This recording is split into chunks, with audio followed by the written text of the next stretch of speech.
So Dricus Du Plessis just came off a fourth-round rear naked choke victory over Israel Adesanya last Saturday at UFC 305.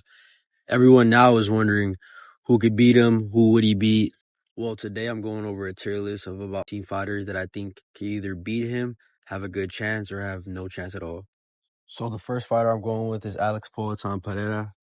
At 205, I would lean his way, but at 185, I lean Dricus Du Plessis' way.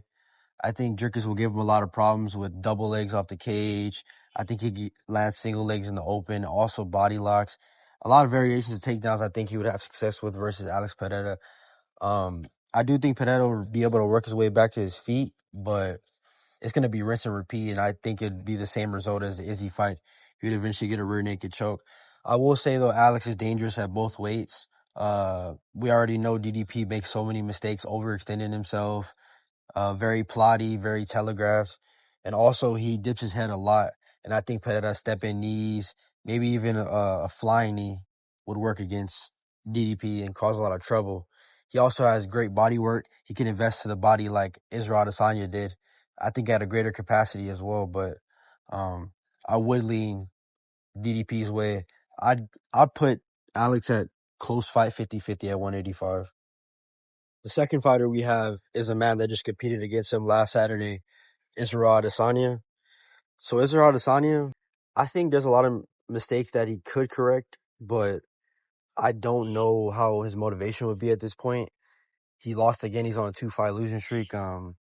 People are saying that he looked a shell of himself. He looked pretty washed. I thought it was the opposite. I thought he looked pretty good. His boxing looked better than ever. I've never seen his boxing that crispy. He was mixing to the body, something we'd never really see from him. He had good combinations, good variation. His boxing was very good. He wasn't really going to the leg kicks. I get why, because, there's a possibility that DDP could catch the kicks. So, just stay disciplined in that aspect. But in all actuality, the fight was close. It was 2-1 either way. I leaned 2-1 Izzy, but the judges had a 2-1 DDP, and I'm pretty sure a lot of other people did too. Up until the stoppage of the fourth round, Izzy was doing good. I'd give him a decent chance in a rematch to win the fight. I do think he had good takedown defense at points. Even in the open, he had surprisingly good takedown defense. I didn't really expect that. I thought it would be more against the fence where his takedown defense would shine, but in the open, it did as well. It just all depends, DDP, he's an opportunist, and he takes a lot of risk. There's always a chance that Izzy counters him and puts him away, but I think DDP, he's young. I think he's going to get better. So the chances of Izzy winning are not going to be as great as they were. So I think Izzy at decent chance is pretty reasonable. He has a decent chance, but nothing better than that. The next fighter we have is Belal Muhammad. If he were to move up to 185, to be honest with you, the grappling and the wrestling, there's no way he out-grapples or out-wrestles DDP. DDP is just simply too strong. Technique matters, yes, but when you're going up a weight, mass matters as well. And DDP has on par the same ability as Belal, but he's also strong as shit. So I don't see any way how Belal would have success in that field. When it comes to the striking, DDP would still outstrike him. His kicks are better. His boxing, honestly, Belal's boxing is better, but I do think the power would make a difference in those exchanges, in those 50-50s. So honestly, I would give Belal a low chance to beat DDP at 185. The next fighter we have is a fan favorite going by the name of Strickland. The first fight was very close, 3-2 either way. Whoever you said won is not a bad, pick. It was a very, very, very close fight. Honestly, DDP, I think he actually did better than we expected in the 50-50 exchanges when they're boxing. I think his traits were finding the money on Strickland, and I think they would again the next time around. I also think that lead high kick that he throws is very, very dangerous. And in that first fight, it was so close to landing on many instances. Also, I think he could go to the takedowns more. He's shown that he actually has great cardio and can keep up with Sean Strickland's cardio. Sean Strickland actually slowed down more than he did, which is surprising. But I think, he can mix in the takedowns. I think the double legs, he has had a lot of success with those. Sean Strickland has notorious bad hips from that motorcycle injury. So I think the takedowns are always there and could actually throw Sean Strickland off more. Strickland, although I think DDP would have success and win that fight, I think he still has a good chance due to his jab, his pressure, and his Philly shell. That hybrid Philly shell that he uses is just going to give anyone problems. That's just the bottom line. It's hard for these guys to, break through and find the mark on that guard. The only guy that was able to do was Alex Pereira, and that's because he's so sophisticated on the feet and his boxing is so good. But yeah, I think Sean Strickland, his jab, I think if he targets the body more with straights, like a stab to the body with the two, I think that could also open up a little more success in exchanges. But I do think that his boxing is a little his shot placement and his technique needs a lot of work. He's winging a lot of overhands and they're very telegraphed and DDP can see them. And that's where, he was missing the mark and whiffing a lot. But all in all, I would put Sean Strickland at a decent chance to beat DDP at 185. The next fighter we have is Robert the Reaper Whittaker. Honestly, I think he would have more success in the first fight. I think he could pop his jab out, work his leg kicks. I think if DDP were to shoot, he would be able to defend well. I think there'll be points where eventually DDP would take him down, muscle him down off the cage. But all in all, I mean, this fight is simplistic now, how this fight would go. I think there's just eventually there's a point where Dricus lands maybe another step-in jab in southpaw, a straight right through the guard, or maybe even a check left hook. But I know eventually that he would hurt Robert Whittaker and finish him off once again. That's always just a trait when it comes to Robert Whittaker's fights against contenders. He always finds a way to get hurt. And with DDP, that'd be another recipe for disaster.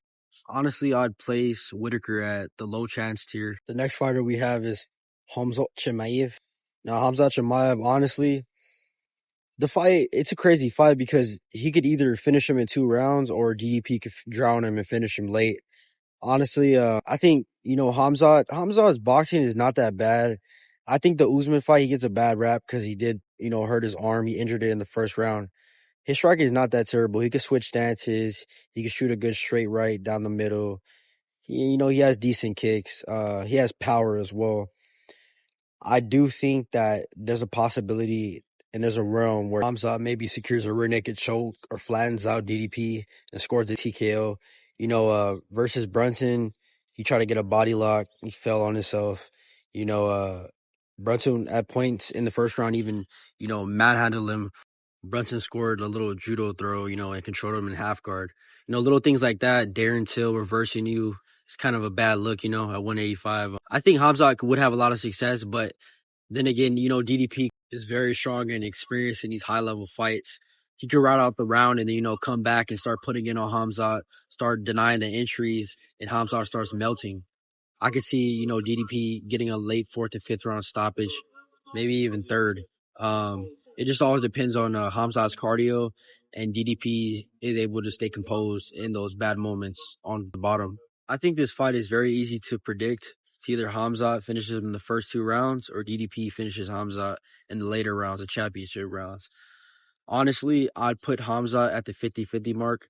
I think he's very dangerous and capable of beating DDP. The next fighter we have is a guy that a lot of people like to associate with Khamzat Chimaev, and his name is Bo Nickal. Bo Nickal, it's hard to see where his ceiling's at right now. He still beat Brundage, like that guy's a low-level, fighter. It's hard to see where he is. His wrestling and grappling is obviously, really good, and his submission ability is actually decent as well. He has a good understanding of what he's doing on the ground. He's very fast twitch.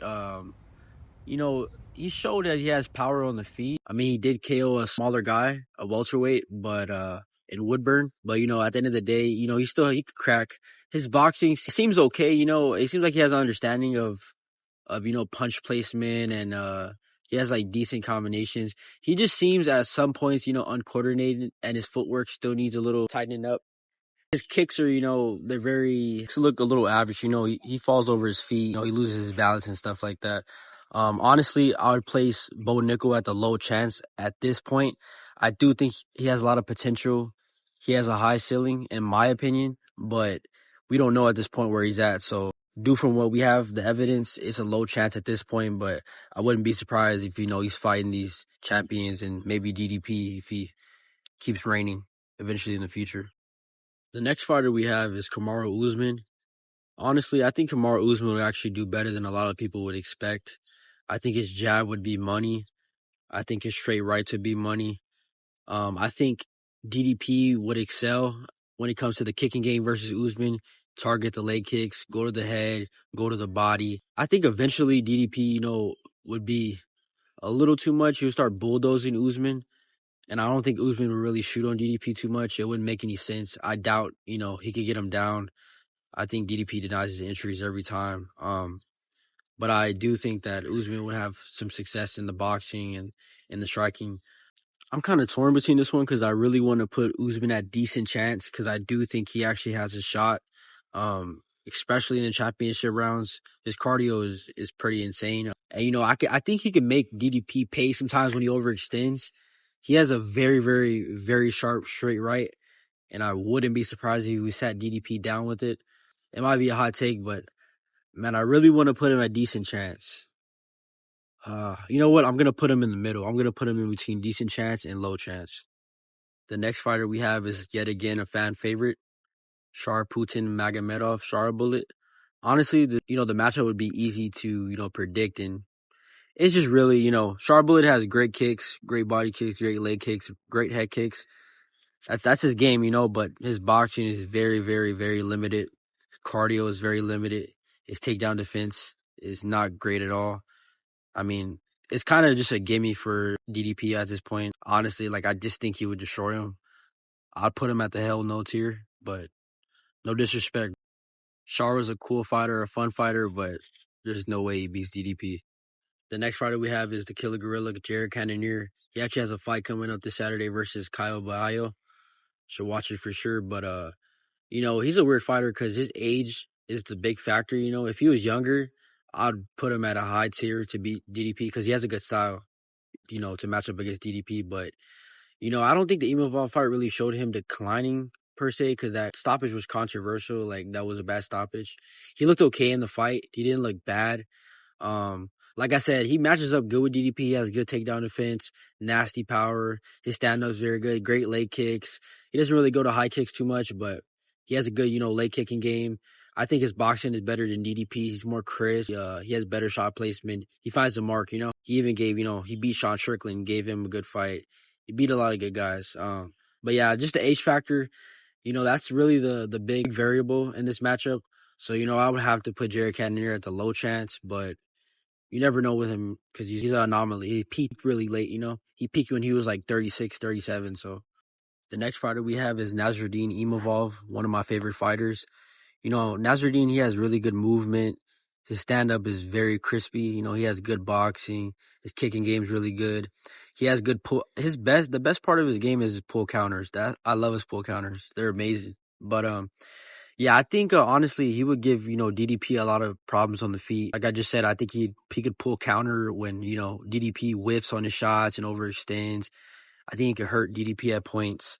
But I do think at times he has a bad decision making. His IQ's kind of not there. He should have finished Roman Dolidze. Couldn't finish him. I was surprised by that.